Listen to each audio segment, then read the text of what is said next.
မြန်မာနိုင်ငံမှာအဖြစ်များတဲ့နားကျန်းမာရေးပြဿနာတစ်ခုကတော့နားပြည့်ယိုခြင်းပဲဖြစ်ပါတယ်ရှင်။ဒီနေ့ဗီဒီယိုလေးမှာတော့ဘာကြောင့်နားပြည့်ယိုရလဲဆိုတဲ့အကြောင်းအရာလေးနဲ့ပတ်သက်ပြီးတော့မျှဝေပေးသွားမှာဖြစ်ပါတယ်ရှင်။ကျွန်မကဒေါက်တာဣပါနားနှာခေါင်းလည်ချောင်းထုတ်ကူဆရာဝန်တယောက်ပါရှင်။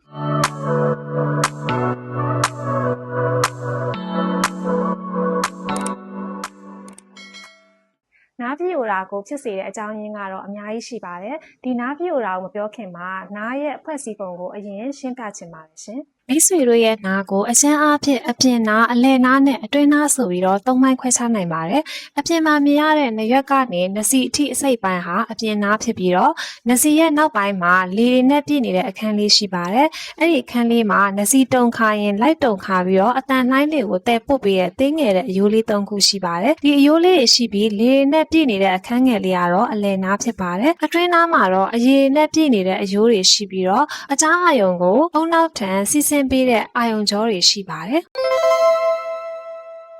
ပထမဦးဆုံးအနေနဲ့ otitis externa လို့ခေါ်တဲ့အပြင်နားပိုးဝင်ခြင်းရောင်ရမ်းခြင်းတွေကြောင့်နားပြည့်ယိုတတ်ပါတယ်။ဒီယောဂကို Simmers ear လို့တင်စားခေါ်ဝေါ်ကြတယ်။ဘာကြောင့်လဲဆိုတော့ဒီယောဂဟာရေကူးတဲ့သူတွေရင်ငုတ်သမားတွေမှာအဖြစ်များတယ်။ဒါပေမဲ့ဒီရေကူးတဲ့သူတွေမှာပဲဖြစ်တယ်လို့တော့ပြောလို့မရဘူး။နားကိုရေတွေဆွတ်မှုတွေနဲ့အချိန်ကြာကြီးထိတဲ့အခါမှာနားထဲကသဘာဝအဆီတွေနဲ့ acid balance တွေကပျက်စီးသွားပြီးတော့မှဘက်တီးရီးယားပိုးဝင်ပြီးတော့ဒီယောဂကိုဖြစ်ပွားစေတတ်ပါတယ်။မတန့်ရှင်းတဲ့ရေကန်တွေပင်လယ်ရေနဲ့ထိတွေ့မှသာဒီယောဂဖြစ်တာမဟုတ်ပါဘူး။သုတေသနတွေ့ရှိချက်တွေအရရေချိုရေတက်နေမှာရေကူးတဲ့သူတွေမှာလည်းဒီယောဂဖြစ်ပွားတာကိုတွေ့ရှိရပါတယ်။ဒါအပြင်ဒီနားချက်တန်တွေနားချက်ခွန်းတွေနဲ့အမြဲနားချက်တဲ့လူတွေမှာအရေပြားရဲ့ skin barrier ကပျက်စီးသွားပြီးတော့မှဒီဘက်တီးရီးယားပိုးတွေဝင်ရောက်ပြီးတော့ဒီလိုအပြင်နားရောင်တဲ့အခြေအနေတွေဖြစ်ပွားတတ်ပါတယ်။နောက်ထပ်တစ်ခုကတော့နားမှာဒီအရေပြားပြဿနာတွေပေါ့နော်။ဥပမာအဇီးမားလို့ခေါ်တဲ့နှင်းခုယောဂါတွေ psoriasis ယောဂါတွေနဲ့ဒီဓာတ်မတည့်ခြင်းကြောင့်မို့လို့ရားတဲ့အခါမှာကုတ်ဖဲ့ပြီးတော့မှအရေပြား skin barrier တွေပျက်စီးသွားတယ်။ဒီခါမှာဆိုလို့ရှိရင်အပြင်နားရောင်ရမ်းတဲ့အခြေအနေတွေဖြစ်ပွားတတ်ပါတယ်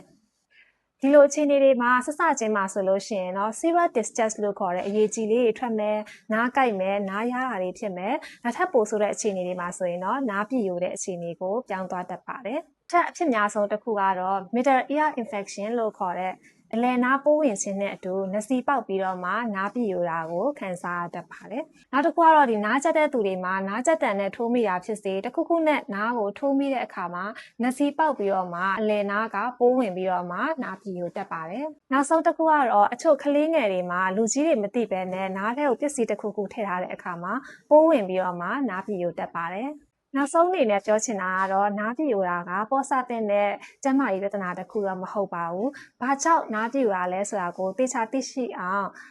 လုပ်ပြီးတော့မှစနစ်တကျကုသမှသာဒီရေရှည်ဖြစ်တဲ့